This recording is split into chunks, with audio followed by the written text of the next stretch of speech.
Hey everyone! Today I'm going to share with you my 5 Faves October edition.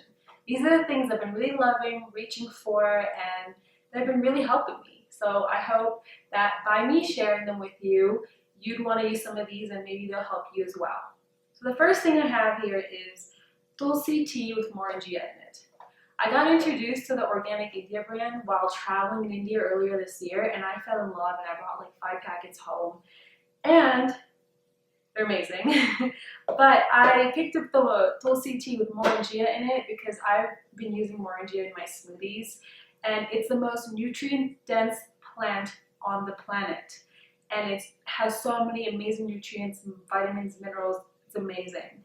Why I like to use it is because it really gives me energy, boosts your stamina, it helps you get focused, and increases your energy. So I'm not a coffee drinker. I don't do well on caffeine, and I usually don't have tea that has caffeine in it either. So what I like to do is either put moringa powder in my smoothies, and the mornings I don't have smoothies since it's turning into autumn, winter weather now. I have not been really craving smoothies as much, and I want something a little more warm. So I have this with my usually oatmeal in the mornings for breakfast, and this really just helps me get energized, focused, and it gives you the same kind of like caffeine rush that coffee would give you, but without the caffeine, and it's 10 times, 20 times much more better for you and filled with amazing ingredients. Alright, so the next thing I have is my Chakra Candles. These candles are amazing. I picked them up at my local health food store, and this one is the throat one, and this one is the heart one. So I associate one with each chakra on your body. And I like to use the throat one, which is great for communication when I'm coaching my clients or on a coaching call. And I like to use the heart one simultaneously when I'm on my calls as well with my clients, because it just really helps me communicate effectively and opens my heart up to be present with my clients when I'm coaching with them. And I love to burn these all the time. So in the back of my videos, if you see candles burning, it's the chakra candles that are burning. So right now I have my spirit candle burning, which I use when I meditate. So I use the spirit candle and probably the grounding candle, root chakra candle when I meditate. And I just love the energy of it. It just permeates your space. It really opens you up, and they smell really good. And they're also non-toxic, which I really love about them. Next I have is Breathe, which is a doTERRA essential oil. And lately I've been having a lot of respiratory problems, breathing problems, sinus problems, I don't know what. Maybe it's because I live at 9,000 feet elevation, but I've been diffusing this in the diffuser overnight, and it really, really helps open up my nasal passages, open up my lungs, helps me feel less congested. So if you're suffering from a cold or flu, or like me, having problems breathing, just diffuse doTERRA Breathe oil in a diffuser, and it just really helps open everything up. And the oils that are in it are, let's see, it has cardamom, it has melaleuca, which is tea tree oil, eucalyptus, it has mentha, peppermint. So it just is really, really invigorating and just really refreshing, especially when you can't breathe. Alright, next I want to share with you my crystals. I'm not someone who usually gravitates towards crystals, but this year I'm just feeling this pull to kind of check crystals out and see how I like them and how they resonate with me. So I took myself to a crystal shop in Boulder, and I felt drawn to this crystal.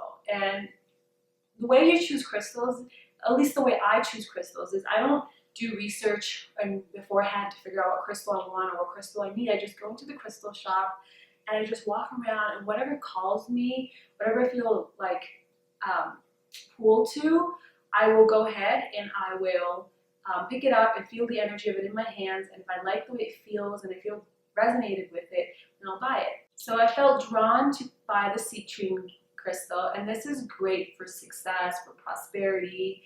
And they say that if you put this in your wallet, put it in your drawer at a cash register, if you're like a shop owner, it really brings abundance into your life, and it's just really good for manifesting abundance in your life. So this is a citrine. I usually keep it in my wallet, but lately I piled it up on top of a bunch of dollar bills in my dresser, so it's just been sitting there. Next, I have Amazonite, which I recently picked up. It's great for courage, for truth, keeping your mind calm. It's also good luck. What I like to use this for is when I do my affirmations, I hold this in my hand, and I say my affirmations out loud with this in my hand. And what it really does is it amplifies the energy of the affirmations, and what I'm saying just becomes more energized and more potent, and that's really, really good for that if you're trying to, maybe reprogram an old habit or reprogram your beliefs around money, relationships, love. I really like using this with my affirmations. The next crystal I have is a quartz. Now I've seen quartz a lot. Most people have quartz. I never really knew what it was for, but what I like about it is that pointiness part of it. That's what drew me to this crystal, and I like how clear it is. Like, you could literally see through it. But this is really good for programming. So you can program maybe an intention, a desire that you have, and it just harnesses that energy. I have yet to program mine, but I'm going to program mine, and I just keep it on my dresser with all my other crystals next to my spirit candle. And I don't know, I just really like something about how clear it is, and the point, because I have a thing for geometric shapes. And the last crystal I have is the one I wear, which is my rose quartz. And I wear this on an everyday basis on a black robe thing. And this is really good for your heart, opening your heart up, for healing, for compassion.